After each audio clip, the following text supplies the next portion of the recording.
फिर इस न्यूमेरिकल को भी हम एक्सप्लेन करेंगे ये क्या न्यूमेरिकल है।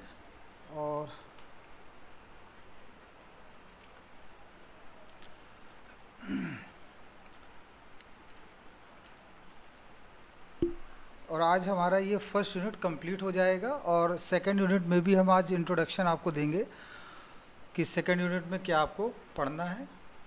और इसके कुछ न्यूमेरिकल्स भी आज हम आपको बाद में by the end of today's session I will send some numericals based on these concepts. Have you noted? ठीक है। चलिए तो चलिए वैसे ये अब ये न्यूमेरिकल भी आपको मिल जाएगा वीडियो के फॉर्म में। देखिए क्वेश्चन क्या कह रहा है, ये क्वेश्चन को पहले हम समझते हैं।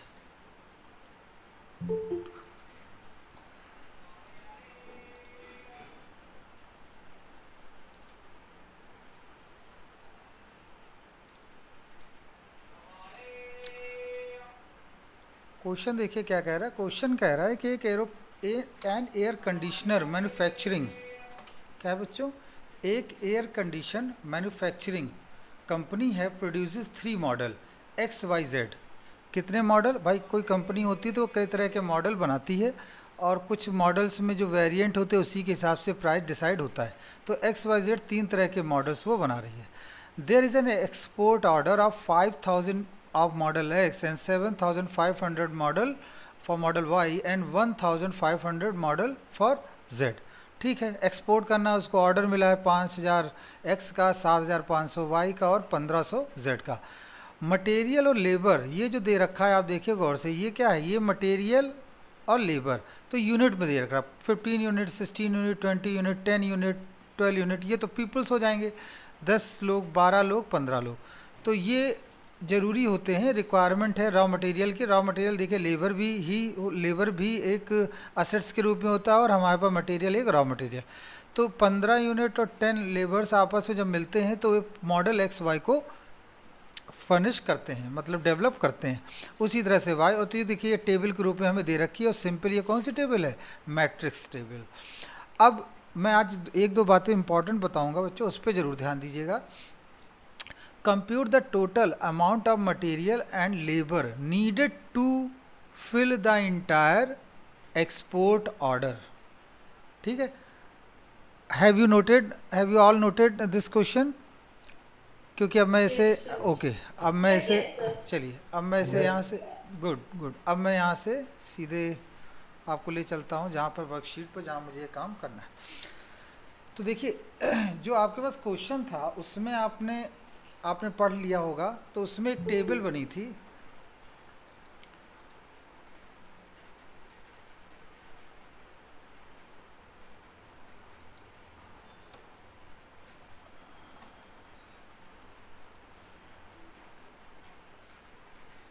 उसमें एक टेबल बनी हुई थी। टेबल एक्चुअली वो टेबल क्या थी, मैट्रिक्स के फॉर्म भी। तो सबसे पहले हम वो टेबल यहाँ जनरेट करते हैं।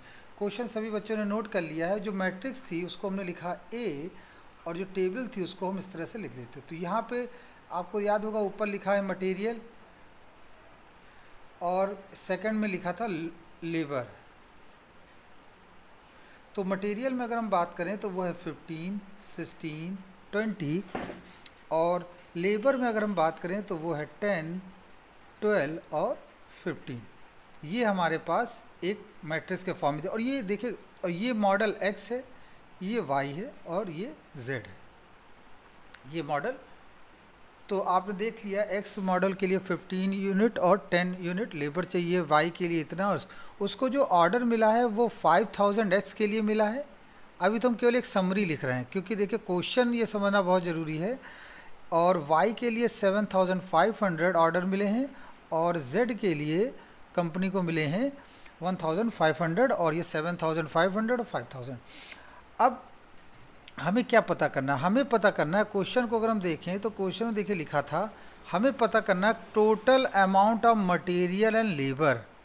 ध्यान दीजिए बच्चों, total amount of material and labour. देखिए मटेरियल और लेबर यहाँ कॉलम के रूप में लिखा है और रिजल्ट में भी हमें क्या चाहिए, रिजल्ट में हमें चाहिए क्या, मटेरियल एंड लेबर, तो हम क्या करेंगे, जो जो रिजल्ट में चाहिए, आप ये जानते हैं कि दो मैट्रिक्स को हम यहाँ मल्टीप्लाई करना होगा, तो जो हमें चाहिए हम उसे राइट साइड में रखेंगे। तो राइट साइड का मतलब ये हो गया कि ये जो मैट्रिक्स है हमारी ये वाली, वो कहाँ रहेगी, राइट साइड में। मतलब 15, 16, 20, 10, 12 एंड 15। हमने इसको राइट साइड में क्यों रखा, हम यहाँ M for material, L for labour लिख रहे हैं। हमने इसको बच्चों राइट साइड में इसलिए रखा क्योंकि हमें मटेरियल और लेबर चाहिए। क्वेश्चन में आप पढ़िए, क्वेश्चन में लिखा है टोटल अमाउंट ऑफ मटेरियल और लेबर। भाई हमें तो इतना एक्सपोर्ट करना है, तो इतना एक्सपोर्ट करने के लिए हमें मोर मटेरियल चाहिए होगा, we require more labour, we require more raw materials. तो कितना रॉ मटेरियल और कितना लेबर हमें चाहिए होगा, तो इसके लिए हमने राइट साइड में हम इसे रखेंगे एज इट इज़। ये हमने लिख दिया क्योंकि हम समझ गए कि जो हमारा रिजल्ट होगा वो इसी फॉर्म में आएगा राइट साइड में।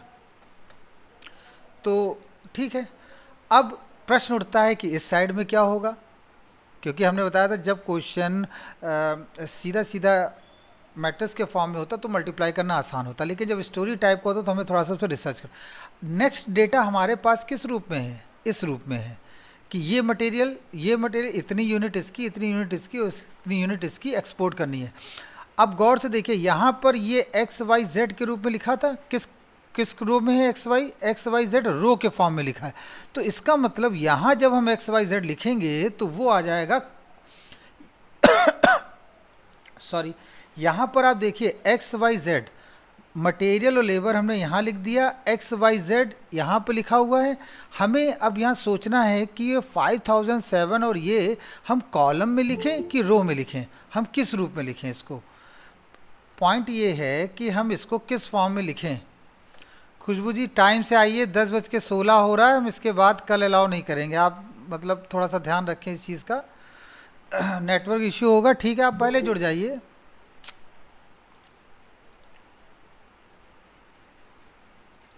रोहित टाइम से आइए क्लास में। ठीक है, अब देखिए यहाँ पर दे रखा है आपको मटेरियल लेबर। हमने राइट साइड क्यों रखा, क्योंकि रिजल्ट में हमें मटेरियल और लेबर चाहिए। अब लेफ्ट साइड में हमें ये डेटा लिखना है। अब हम यहाँ कंफ्यूज हैं कि इस डेटा को हम कॉलम के रूप में लिखें कि रो के रूप में लिखें। चलिए हम यहाँ दोनों रूप में लिख के देखते हैं और देखते हैं क्या होता है। सबसे पहले तो हमने यहाँ लिखा कॉलम के रूप में। चलिए हमने ये 5000 ये लिख दिया, 7 ये लिखा और 15 ये लिखा। अब आप देखिए इधर x इधर y इधर z लिखा जाएगा, क्योंकि x इतना y इतना z इतना। एक चीज़ हमेशा याद रखिए, जो अगर किसी मैट्रिक्स में अगर कोई चीज़ रो में लिखी है तो फिर दूसरी मैट्रिक्स में वो मटेरियल या वो क्वांटिटी या वो वेरिएबल रो के रूप में नहीं लिखा जाता है। जैसे यहाँ पर देखिए, यहाँ पर XYZ रो के रूप में लिखा है, तो यहाँ पर जब भी XYZ अगर है तो वो लिखा जाएगा कॉलम के रूप में। तो ये हमारा x यहाँ होगा, y यहाँ होगा और z यहाँ होगा। तो हम x के लिए यहाँ लिख देंगे 5। इसको थोड़ा सा और वाइड कर देते हैं जिससे कि हम और अच्छी तरह समझ सकें। देखिए यहाँ पे हम लिख देंगे x, ये हो गया हमारा y और ये हो गया हमारा z। तो यहाँ हम लिखेंगे 5000, ये हो गया 7500 और ये हो गया 1500। आई रिपीट माई वर्ड, सबसे इम्पॉर्टेंट आप जानते हैं क्या है, सबसे इम्पॉर्टेंट है ये मैट्रिक्स को बनाना ही। ये मैट्रिक्स को कैसे फ्रेम करना है उसके मैंने 2 छोटे से टिप्स आपको बताए। सबसे पहला टिप्स, हमने इधर इस साइड में क्यों रखा बच्चों, क्योंकि हमें रिजल्ट मटेरियल और लेबर में चाहिए। मटेरियल लेबर हमारे यहाँ कॉलम में था, हमने इसको राइट साइड में, जो चाहिए वो राइट साइड में रहेगा। अब ये जो XYZ है हम इसको किस रूप में लिखें, रो के रूप में लिखें कि कॉलम के रूप में लिखें। तो इसके 2 तरीके हैं। सबसे पहला तो बड़ा आसान तरीका ये कि अगर कोई मैट्रिक्स में एक वेरिएबल रो के रूप में लिखा है तो फिर दूसरी मैट्रिक्स में वो अपने आप कॉलम के रूप में आ जाता है। तो आप यहाँ देखिए ये रो के रूप में लिखा था XYZ, तो यहाँ हमने XYZ को कॉलम के रूप में लिखा। अब देखिए ये कितने ऑर्डर का है, ये 1x3 ऑर्डर का है, और ये बच्चों कितने ऑर्डर का, ये 2x3 ऑर्डर का। तो अब आप देख सकते, एक सेकेंड, टू नहीं, ये तो हमने उल्टा लिख दिया, हम इसको करेक्ट कर लें। 3 रो हैं और 2 कॉलम। तो आप देख सकते हैं बच्चों यहाँ पर कि ये नंबर और ये नंबर देखिए बच्चों सेम है। तो रिजल्ट किस मैट्रिक्स का आएगा, रिजल्ट आएगा 1x2 टू मैट्रिक्स का। तो हम ये समझ गए कि जो हम इसको मल्टीप्लाई करके निकालेंगे वो हमारा एक रिजल्ट होगा किससे रिलेटेड, क्वांटिटी से रिलेटेड। तो आइए इसको मल्टीप्लाई करके देखते हैं। तो सबसे मल्टीप्लाई होने की कंडीशन भी है, हमने आपको बता रखा मल्टीप्लाई होने की शर्त क्या है, पहले सी दूसरा आर, कॉलम और रो, 3 कॉलम 3 रो मल्टीप्लाई होगा। फर्स्ट कॉलम फर्स्ट रो को हम जब मल्टीप्लाई करेंगे तो देखिए क्या होगा, फर्स्ट कॉलम फर्स्ट रो के साथ जब ये मल्टीप्लाई होगा तो हम यहाँ लिख देंगे 75 75 और 30, करेक्ट। फिर 5000 का 10 में हो, देखिए फर्स्ट कॉलम, नीचे तो हम जाएंगे नहीं नीचे तो एलिमेंट ही नहीं है जो हम नीचे जाएं मूव करें, तो हम किधर की ओर मूव करेंगे, राइट साइड की ओर मूव करेंगे। तो जब इससे मल्टीप्लाई होगा तो ये हो जाएगा बच्चों 5 3 0 और 1 0 और, ठीक है। अब पहला हमारा असाइनमेंट कंप्लीट हो गया। पहला असाइनमेंट कौन सा था, first row first column first row का। अब सेकंड कॉलम सेकंड रो, अब इसको हम इसके साथ मल्टीप्लाई करेंगे। तो आप मल्टीप्लाई करने में जानते हैं कि एक सेकंड बच्चों, मल्टीप्लाई करने के लिए आप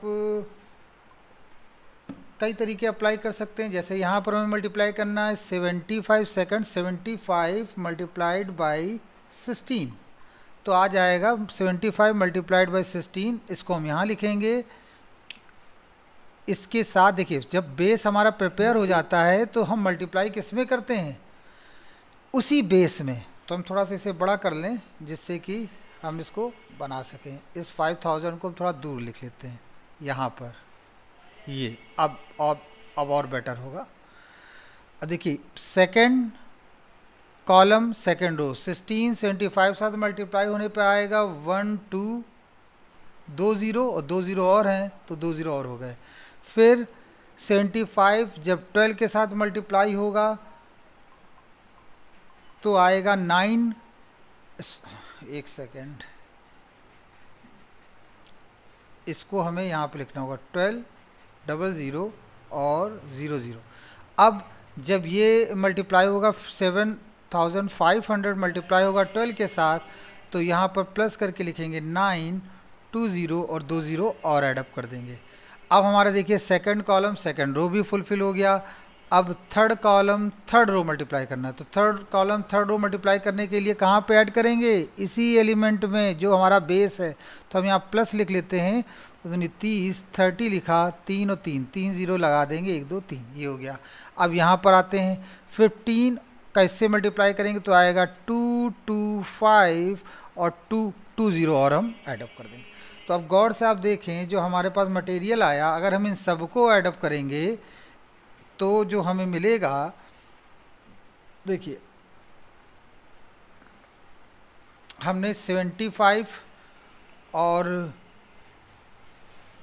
12 और ये इन तीनों नंबर को जो मल्टीप्लाई जब ऐड करेंगे तो 2 2 5 0 0 0, और इसे जब हम ऐडअप कर देंगे तो आएगा 1 6 2 5 0 0। और इसका ऑर्डर होगा, देखिए कितने रो हैं, 1 रो, कॉलम कितने हैं 2। तो अब आप ये सोचिए कि निकला क्या, ये जो हमने कैलकुलेट करके निकाला ये है क्या। तो गौर से देखिए इसमें 1 क्या शो करता था, मटेरियल को, मतलब 1 के बारे में कोई इन्फॉर्मेशन नहीं दिया आपको। देखिए गौर से XYZ क्वांटिटी है, 1 के बारे में कोई इन्फॉर्मेशन नहीं। लेकिन यहाँ पर 2 क्या रिप्रेजेंट करता था, 2 रिप्रेजेंट करता था मटेरियल और लेबर को। तो ये जो हमारा एक्चुअली निकला वो क्या आया, मटेरियल और लेबर। तो अब आप समझ गए होंगे कि हमें जो मटेरियल और लेबर नीडेड होगी वो total amount of material required is 2,25,000 units and labour required as 1,62,500 unit. तो हम यहाँ पर रिजल्ट में लिख देंगे मटेरियल हमें चाहिए 225,333 और लेबर चाहिए हमें 1,625,00। यस बताइए। 5000 को 10 से मल्टीप्लाई करेंगे तो 50,000 आएगा सर, आपने 5,000 लिखा है। कहाँ पर ये सर अच्छा थर्ड, फर्स्ट वाला है ना, फर्स्ट को हम इससे मल्टीप्लाई करेंगे तो 1 0, ये गैप रह गया। तो जब हम इसे मल्टीप्लाई, जब हम इसे ऐड करेंगे तो देखिए ये आ जाएगा, और इसे जब हम ऐडअप करेंगे तो ये चीज़ आ जाएगी। सबसे इंपॉर्टेंट बात क्या रही पूरे क्वेश्चन में, सबसे इंपॉर्टेंट बात क्या है? मल्टीप्लाई करना बहुत आसान है, ऐड सब्ट्रैक्ट करना बहुत आसान है, लेकिन हम मैट्रिक्स के फॉर्म में कैसे लिखें वो बहुत ही कॉम्प्लिकेट। तो सबसे पहले हमें ये डेटा के रूप में क्या दे रखा था, एक मैट्रिक्स, और हमें ये चीज़ें दी हुई थी एक्स वाई और जेड, हमें जो एक्सपोर्ट करना है। हमारा चूंकि रिजल्ट क्या पूछा जा रहा है, रिजल्ट में मटेरियल और लेबर था, इसलिए हम ये समझ गए कि ये वाली जो मैट्रिक्स है इसको हमें राइट साइड में रखना होगा। तो हमने राइट साइड में इसको यहाँ पर रख दिया। अब लेफ्ट साइड में क्या होगा, लेफ्ट साइड में जो मटेरियल है उसे हम रखेंगे, लेकिन हमारे पास फिर वही क्वेश्चन कि हम सर इसे कॉलम में रखें कि रो में रखें। तो मैंने आपको बताया इसको पहचानने के दो तरीके हैं। आप ये देखिए कि ये क्या चीज़ शो कर रहा है, ये चीज़ शो कर रही है क्वांटिटी, ये चीज़ शो कर रही है एक्स वाई जेड। अब एक्स वाई जेड इसमें किस फॉर्म में था, इसमें था रो के रूप में, तो यकीनन है जब हम दूसरे मैट्रिक्स लिखेंगे तो वो कॉलम के रूप में आ जाए। फिर सिंपली हमने इसको मल्टीप्लाई कर लिया, और मल्टीप्लाई करने के बाद जो आंसर आया वो हमने यहाँ पर लिख दिया। तो मेन जो क्वेश्चन में था वो ये था कि हम किस तरह से टेबल को बनाएं, किस तरह से हम इस टेबल को जनरेट करें, ये हमारा एक मेन मोटिव था क्वेश्चन को बताने का। तो वो हमने यहाँ पर बताया। जब आप कई क्वेश्चंस की प्रैक्टिस करेंगे again and again and again, तब आप और अच्छी तरह से सॉल्व कर पाएंगे। तो आइए एक और क्वेश्चन को देखते हैं। ये क्वेश्चन हमने यहाँ लिखा हुआ है, mister A went to a market. इस लाइन को आपको नहीं देखना है, एक्चुअली ये यूजलेस है, ये पिछले वाले किसी क्वेश्चन से related. Mister A went to a market to purchase 3 किग्रा ऑफ शुगर, 10 किग्रा of wheat and 1 kilogram of salt. In a shop near to Mr. A residence, these commodities are priced at 20 rupees, 10 rupees and 8 rupees per kg, whereas in local market these commodities are priced 15, 8 and 6 rupees respectively per kg respectively. If the cost of traveling the local market is rupees 25, find the net saving of mister A using matrix multiplication. अब आपको ये दिखने में question काफ़ी बड़ा लग रहा है, ये बीकॉम ऑनर्स डीयू में पूछा गया 2011 में। सबसे पहले तो हम डेटा को यहाँ एनालिसिस करें। तो ये डेटा, इस क्वेश्चन को नोट कर लीजिए बच्चों ज़रा, क्योंकि जब हम बोलते जाएंगे तो आपको वो लाइन पढ़ते रहना होगा। नोट कर लीजिए इसको quickly.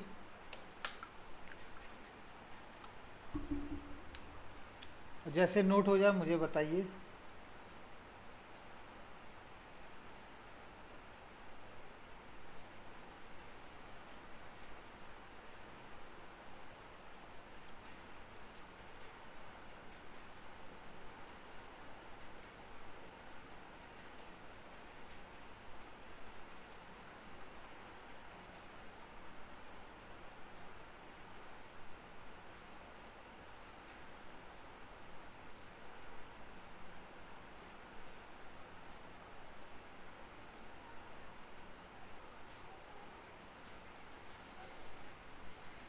Have you noted? No.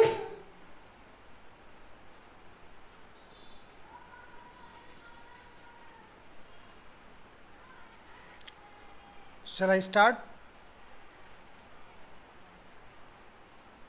Please 1 minute. Okay.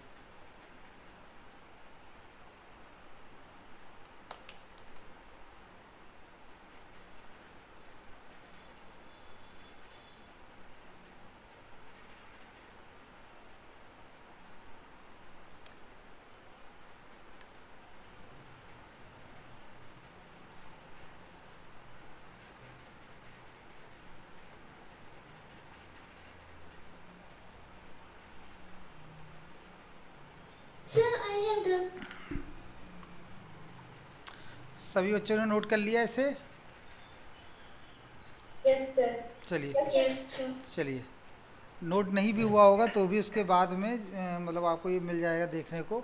लेकिन नोट करने का फ़ायदा ये है कि जब हम क्वेश्चन को एक्सप्लेन करते हैं तो वो आपके सामने डेटा होता है और आप आसानी से उसे देख पाते हैं।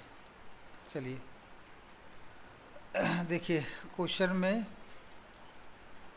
एक अगला जो क्वेश्चन हमें लिया, देखिए इस क्वेश्चन में एक मिस्टर ए हैं, वो जाते हैं मार्केट को और वहाँ पर वो 3 आइटम लेते हैं, 3 kilogram sugar, 10 kilogram wheat and salt. तो आपने देखा जो वीट साल्ट, आप पहले हमें लिख लेते हैं, पहले क्वेश्चन को एनालाइज करना सीखें। शुगर कितनी लेते हैं 3 kg, और वीट कितना लेते हैं, वो लेते हैं 10 kg, और साल्ट कितना लेते हैं, साल्ट लेते हैं 1 kg। ठीक है, एक हमारी बात ये हो गई। ओके, अब 2 तरह की मार्केट है हमारी। एक मार्केट है जो उनके घर के पास है, रेजिडेंस के पास है, और वहाँ उनका जो रेट है वो रेट किसका है, शुगर का रेट दे रखा है 20 रुपीज़। अब रुपीज़ तो आप समझी गए पर केजी है, और वीट का रेट है 10 और 8 है इसका साल्ट का। ठीक है, ये हमारी कौन सी, हमने पहले देखिए रॉ डेटा हम लिख रहे हैं, जो भी डेटा दिया था वो हम लिख, ये हमारे पास रेजिडेंस के पास है, लोकल, जैसे हम कह सकते हैं ये जो आपके रेजिडेंस के पास है, जिसे हम नॉर्मली शॉप कहते हैं, तो हम शॉप टर्म यहाँ लिख सकते हैं, ये शॉप पर रेट है। लेकिन एक रेट है जब वो ट्रैवल करके जब पहुँचता है लोकल मार्केट में, तो लोकल मार्केट का भी एक रेट है। लोकल मार्केट का रेट है 15, 8 एंड 6, मतलब वहाँ ये 15 मिलेगा, 8 मिलेगा, 6 मिलेगा। यकीनन है जहाँ पर मार्केट लगती है वहाँ जाएंगे, पड़ोस में ख़रीदेंगे तो रेट ज़्यादा हो, तो वही चीज़ यहाँ इन्होंने लिख दी। अब क्वेश्चन ये है कि जब वो लोकल मार्केट जाता है तो 25 रुपये किराए का लगता है उसको ट्रैवलिंग का, तो वो कितने रुपए बचा सकता है, क्वेश्चन ये है कितने रुपए वो बचा सकता है। तो हम यहाँ ये पता करें कि जब वो ये सारी चीज़ें यहाँ से शॉप से ख़रीदता है तो कितना पे कर रहा है, और जब ये सारी चीज़ें लोकल मार्केट से ख़रीदता है तो कितना पे कर रहा है। ठीक है, तो आपको अपने आप पता चल जाएगा वो कितने रुपए, अच्छा कितने रुपए बचा रहा है। लेकिन लोकल मार्केट जब वो जाता है तो वो 25 रुपये एक्स्ट्रा भी देता है। आपको ये भी ध्यान रखना है 25 रुपये किस में कॉस्ट आ रही है, ट्रैवलिंग में, ट्रैवलिंग में वो 25 रुपये भी देता है। तो जब लोकल मार्केट से वो खरीदेगा सामान, जो भी रुपया निकलेगा उसमें 25 रुपये तो ऐड होगा, 25 रुपीज़ ऐड करना पड़ेगा, क्योंकि तभी तो टोटल कॉस्ट हम कह पाएंगे। चलिए, हमारे पास जो डेटा था वो ये चीज़ यहाँ पर लिख दी हमने, इस रूप में हमने फॉर्मेट कर लिया। अब आप गौर से देखिए, ये दोनों क्या दे रखे हैं, ये दोनों रुपीज़ हैं, ये दोनों के दोनों रुपीज़ हैं, और ये शॉप है, ये किसके मटेरियल दे रखा है, कॉस्ट है शुगर की शॉप पर क्या है और लोकल मार्केट हो गया। तो सिर्फ सबसे पहली मैट्रिक्स बनेगी, हम यहाँ लिखेंगे बाय एनालाइजिंग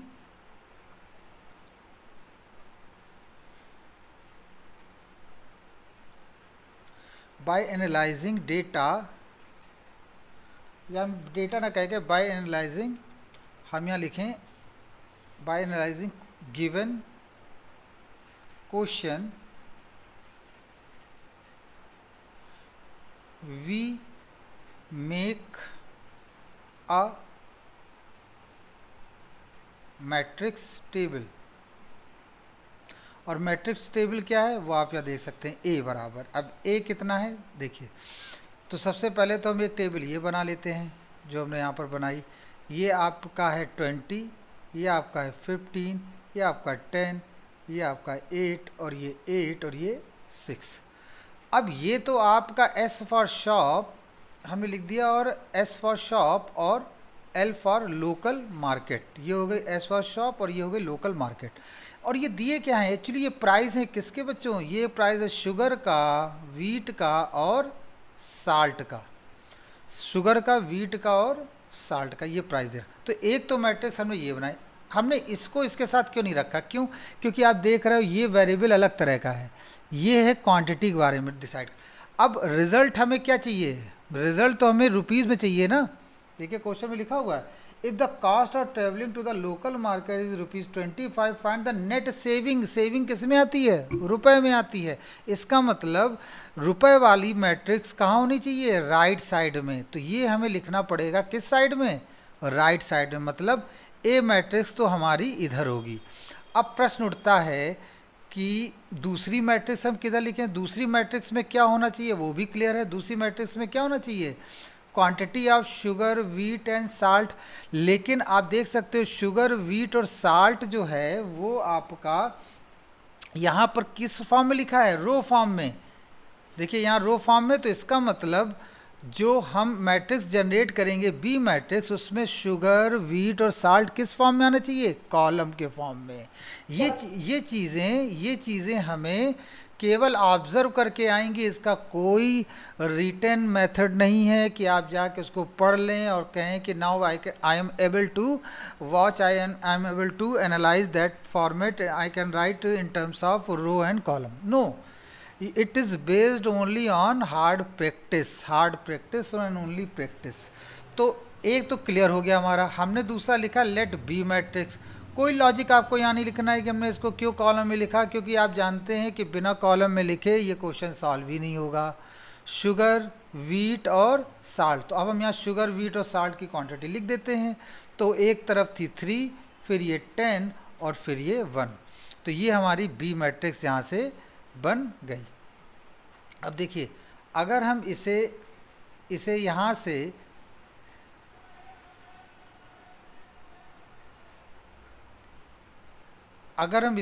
से लिखना चाहें तो हम इसे किस प्रकार से लिख सकते हैं। क्वेश्चन ये आता है कि बी ए, अब ये तो फाइनल हो गया है कि जो हमारी कॉस्ट निकलेगी टोटल कॉस्ट किसकी, परचेसिंग की। तो हम यहाँ लिखेंगे टोटल कॉस्ट ऑफ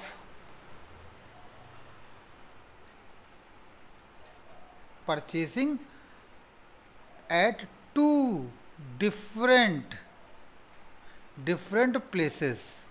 और ये प्लेसेस कहाँ दिए गए हैं, क्वेश्चन में दिए गए। तो और वो हम कैसे लिखेंगे, बी ए। बी में बच्चों क्या लिखेंगे, बी में लिखेंगे 3, 10, 1, और ए में क्या लिखेंगे जो हमारे पास दिया था, that is 20, 15, 10, 8 and 6। Now we multiplied them. अब हम इसे यहाँ मल्टीप्लाई तो हो गई होगा, 3 कॉलम 3 रो, 3 20 से मल्टीप्लाई होके हो जाएगा 60, 3 15 से मल्टीप्लाई होके हो जाएगा 45। अब सेकंड कॉलम सेकंड रो, 10 10 से मल्टीप्लाई होके हो जाएगा 100, 10 10 से मल्टीप्लाई हो 100, 10 8 से मल्टीप्लाई होके हो जाएगा 80, 1 8 से मल्टीप्लाई हो जाएगा 8, और 1 6 से मल्टीप्लाई होके हो जाएगा 6। और इसको हम एडअप कर लें यहाँ पर, तो रिज़ल्ट आएगा 168 एंड 6 5 11 8 4 13 131। तो आप देख सकते हैं इसका ऑर्डर कितना है, 1 क्रॉस 2। और मैंने आपको बताया था कि ये 2 क्या डिफाइन कर रहा है, देखिए 2 मतलब यही तो है ऑर्डर आपका 3 क्रॉस 2। 2 क्या डिफाइन कर रहा है, 2 डिफाइन कर रहा था शॉप और लोकल मार्केट को। तो यहाँ पर हम ये लिख देंगे तुरंत कि शॉप और लोकल मार्केट के साथ साथ ये डिजिट अंदर की क्या डिफाइन करती थी, कॉस्ट। तो आप ये समझ गए होंगे कि अगर हम शॉप पर जाएंगे तो तीनों का साइमल्टेनियसली हमें कितना पे करना पड़ेगा, 168 रुपीज़। और अगर हम लोकल मार्केट जाएंगे तो 131 रुपीज़। लेकिन अब प्रश्न उठता कितना सेविंग हुआ, तो अभी आपने एक चीज़ इग्नोर करी कि जब हम लोकल मार्केट जाएंगे तो हमें 25 रुपीज़ एक्स्ट्रा भी पे करना पड़ेगा। तो नियर बाई शॉप पर, यहाँ देखिए लिखेंगे नियर बाई शॉप पर, near by shop cost of material,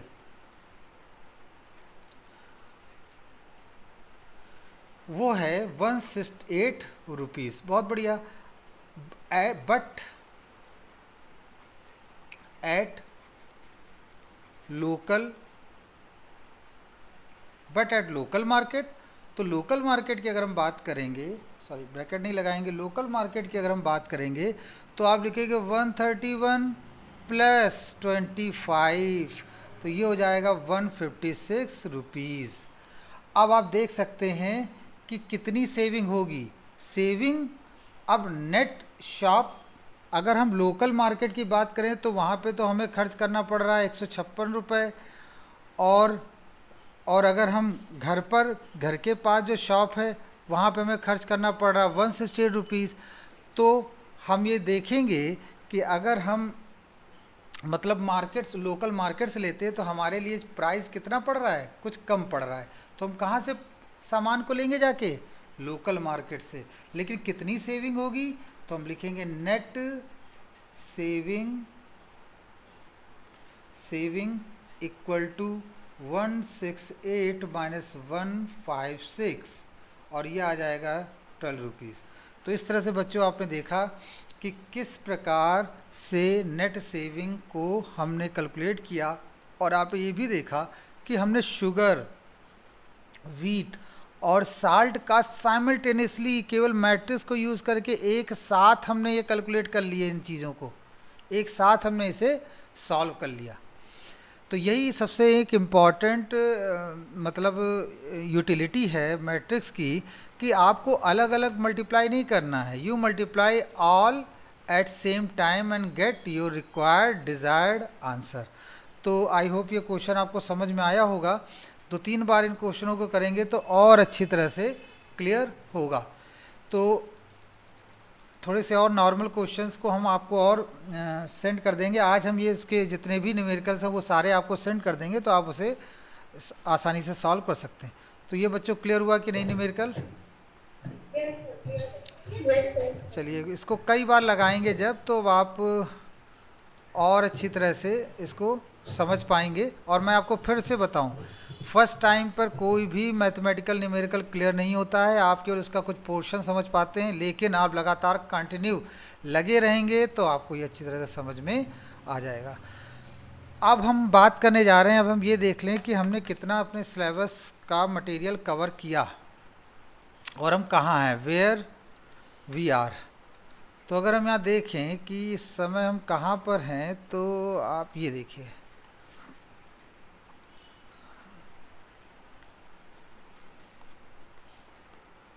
अगर हम यहाँ पर बात करें तो हम पढ़ चुके हैं अभी तक में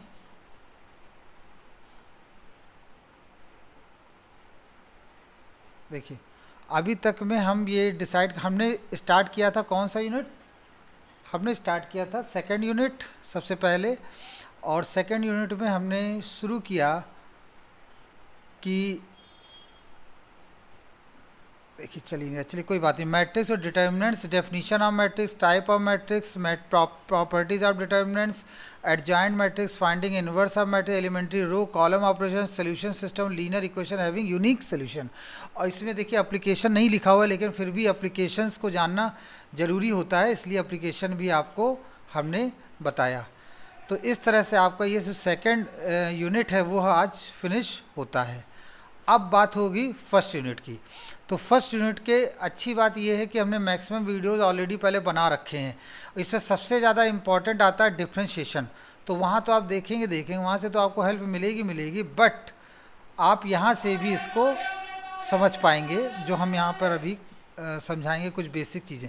तो डिफ्रेंशिएशन पढ़ना है, partial derivative, second order, homogeneity, Euler's theorem, यहाँ से भी काफ़ी क्वेश्चन आता है। और लास्ट में देखिए लिखा है uses of partial integration by part. और इन सब के आपको क्या पढ़ने हैं, एप्लीकेशन भी, where we when we use and why we use and where it is used. ठीक है, ये कहाँ यूज़ किया जाता है, क्यों यूज़ किया जाता है और कैसे यूज़ किया जाता है, इन सभी चीज़ों की चर्चा हम लोग करेंगे। तो सिलेबस ये हमारा सेकेंड यूनिट का फिनिश हो चुका है। अब हम बात करेंगे यूनिट फर्स्ट की। और यूनिट फर्स्ट में अगर हम देखें तो स्टार्टिंग जो पॉइंट है वो है डिफरेंशिएशन।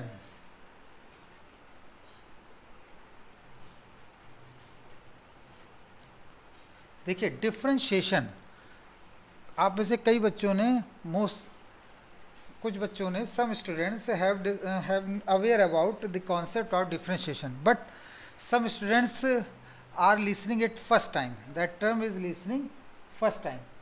सो ये टर्म भले फर्स्ट टाइम है, लेकिन आपको मैं कोशिश करूँगा कि मैं पूरा बेस से आपको समझाऊँ।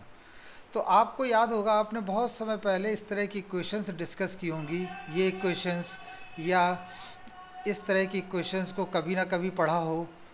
या अगर हम बात करें 2x⁴ 4x² और 2x, इस तरह की इक्वेशंस हम कभी ना कभी पढ़ते रहे हैं। और ये क्यों इक्वेशन यूज़ होती हैं, एक्चुअली ये रिलेशंस होती है। तो ये तो आपको एक इक्वेशन दी है लेकिन हमने इसके आगे क्या लिख दिया, y। ये एक इक्वेशन इसके आगे हमने क्या लिख दिया, y। ये एक इक्वेशन इसके आगे क्या लिख दिया, y। अब आप यहाँ देख सकते हैं y की जो वैल्यू है वो किस पर डिपेंड करती है, x पर। x पर तो हम ये कह सकते हैं कि x तो इंडिपेंडेंट है, इंडिपेंडेंट। IDV मतलब बच्चों इंडिपेंडेंट वेरिएबल। और d कैसा है, DV that is dependent variable. तो d आप ये हो गया आपका डिपेंडेंट वेरिएबल, और ये आपका पूरा का पूरा क्या हो गया, इसमें x वाला टर्म मिलके क्या हो जाएगा, इंडिपेंडेंट। इसे हम बोलेंगे IDV, और ये हो जाएगा DV, डिपेंडेंट वेरिएबल और इंडिपेंडेंट वेरिएबल। ये आपका दो इंपॉर्टेंट। अच्छा, क्यों हम इसे इंडिपेंडेंट बोलते हैं, क्योंकि हम इसकी वैल्यू को अपने हिसाब से रख सकते हैं, जो चाहें वो हम चेंज कर सकते हैं। अभी हम धीरे धीरे अपने इस कॉन्सेप्ट की ओर मूव करेंगे धीरे धीरे। तो हम यहाँ पर जो चाहें वो वैल्यू यहाँ पर रख सकते हैं, इसीलिए हम इसको बोलते हैं इंडिपेंडेंट वैल्यू। लेकिन y की वैल्यू किस पर डिपेंड करती है, x पर। अब डिफ्रेंशिएशन कब आता है पिक्चर में, डिफ्रेंशिएशन मतलब ये बताता है कि सबसे पहले तो ये दो वेरिएबल्स के बीच में रिलेशन होना चाहिए, जिसे हम उस रिलेशन को नाम देते हैं फंक्शनल रिलेशन। क्या नाम देते हैं बच्चों, फंक्शनल रिलेशन। ये एक फंक्शन है, और इसको आपने देखा होगा, और हम बहुत अच्छी तरह से लिख सकते हैं y is a function of x। जैसा नहीं लिखते हैं, demand is a function of so many things, price पर निर्भर करता है, अवेलेबिलिटी पर निर्भर करता है, और हम कह सकते हैं कि क्वालिटी पर भी निर्भर करता है। तो हम ये जानते हैं कि PAQ को अगर बदल देंगे तो D में चेंजेस आ जाए। इसका मतलब D किस पर निर्भर कर रहा है, PAQ पर। और PAQ क्या है, PAQ IDV है, इंडिपेंडेंट वेरिएबल, और ये डिपेंडेंट। अब हम ये पता करना चाहते हैं इकोनॉमिक्स में कि अगर प्राइस में थोड़ा सा चेंज करें, स्मॉल, कितना स्मॉल, थोड़ा का मतलब स्मॉल। जैसे आप ये कहते हैं कि एक जगह से दूसरी जगह जाने में हमको मान लेते हैं एक प्लेस से दूसरे प्लेस जाने में 5 मिनट लगा, ठीक है। और छोटा समय अगर हम लें तो कितना कह सकते हैं भाई, 5 सेकंड।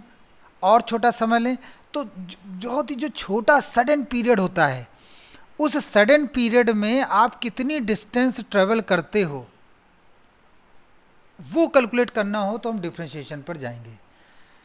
मतलब कि इसमें थोड़ा सा चेंज करने पर, ये जो आपको यहाँ दे रखा है ए है मान लेते हैं, या हम प्राइस मान लेते हैं, प्राइस में थोड़ा सा चेंज करें, बहुत ही थोड़ा सा, तो उससे डिमांड में क्या चेंजेस आ जाती है, ये अगर हमें पता करना है तो हम डिफरेंशिएशन लेंगे।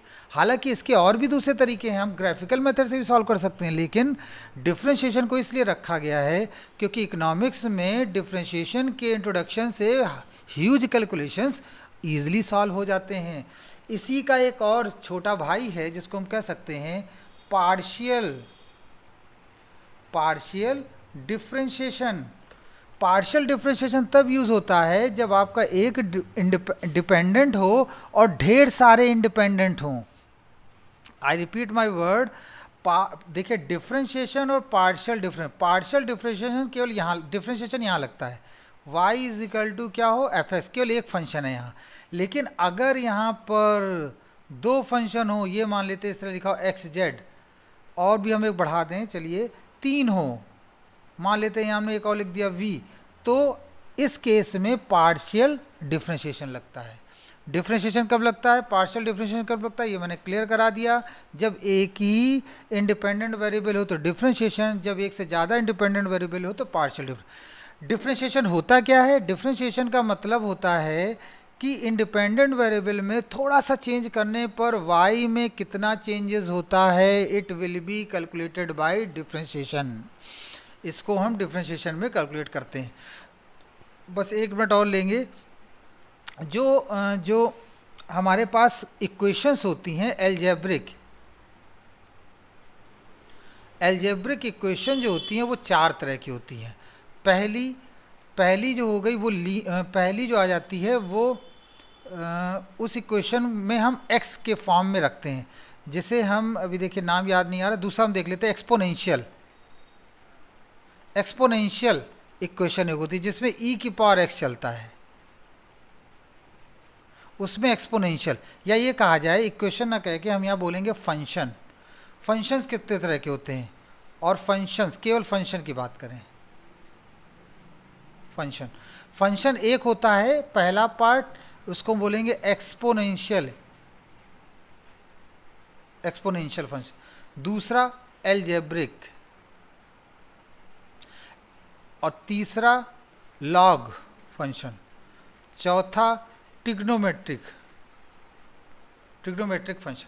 तो अच्छी बात यह है कि आपको ये वाला नहीं पढ़ना है, क्योंकि कोई भी इकोनॉमिक्स में जो रिलेशन होता है वो ट्रिग्नोमेट्रिकल फॉर्म में नहीं होता, जिसमें आपको याद होगा हम साइन, कॉस, टेन की बात करते हैं, तो इसको नहीं पढ़ना है। So feel happy.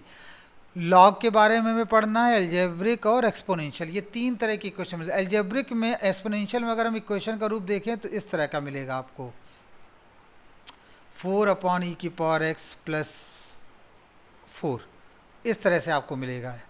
और अगर हम इसकी बात करें एल्जेब्रिक में तो इस तरह से मिलेगा हमें 4x² 3x + 1। अगर लॉग में बात करें तो हमें इक्वेशन ऐसी मिलेगी, log plus log x² + 2x, इस तरह से मिलेगी हमें। और तो अब आप समझ गए होंगे कि हमें इस तरह से की इक्वेशन मिलेगी, इस तरह से और इस तरह से। तो ये इनके फंक्शनल रिलेशंस कहलाते हैं। तो आज हमने डिस्कस किया बच्चों कि कौन कौन से हम डिफ्रेंशिएशन क्या होता है, कल हम फिर इसके बारे में डिस्कस करेंगे। डिफ्रेंशिएशन क्या होता है, पार्शियल डिफ्रेंशिएशन कब लगाते हैं, एक्चुअली डिफ्रेंशिएशन यूज़ क्यों किया जाता है, क्योंकि एक हमेशा हम इस चीज़ को जानने में हमेशा बहुत ही उत्सुक रहते हैं, कीन रहते हैं, डिज़ायर होती है हमारे अंदर कि हम ये पता कर सकें कि एक वेरिएबल में चेंज होने पर दूसरे में क्या इम्पैक्ट पड़ रहा है। इसको लेके हम बहुत ज़्यादा एक्साइटेड रहते हैं। तो वो हमें डिफ्रेंशिएशन के माध्यम से पता चल। और इकोनॉमिक्स में आप जानते हैं there are so number of variables होते हैं, वो जो डिमांड को अफेक्ट करते हैं, वो जो प्राइस ऑफ कमोडिटी को अफेक्ट करते हैं, वो जो क्वालिटी ऑफ मटेरियल को अफेक्ट करते हैं। तो हमें वहाँ पर इनको समझना पड़ता है कि कौन सा वेरिएबल है जो सबसे ज़्यादा इम्पॉर्टेंट है, जो हमारे डिपेंडेंट वेरिएबल को प्रभावित कर रहा है, और उस वेरिएबल में हम थोड़ा सा परिवर्तन करने पर डिपेंडेंट वेरिएबल में क्या चेंजेस आ रहा है, इसको अगर हमें स्टडी करना होगा तो हमें डिफ्रेंशिएशन को पढ़ना होगा। तो आई होप आज की क्लास आपको समझ में आई होगी। बताएं समझ में आया कि नहीं बच्चों? जी सर। चलिए बहुत बढ़िया, बहुत ही बढ़िया। अब चलिए, अब इसके आगे हम कल इसको कैरी ऑन करेंगे, और आज फर्स्ट यूनिट से रिलेटेड जितना भी मतलब जो क्वेश्चंस आपको सॉल्व करने हैं वो सब हम आपको ग्रुप में भेज देंगे, ठीक है? तो I hope you like it this session, thank you very much. और इस वीडियो को हम यूट्यूब पर अपलोड कर देंगे, तो वहाँ जाके आप देख सकते हैं। Thank you. Thank you sir. चलिए अब क्लास को लीव करिए, क्लास को लीव करिए फटाफट।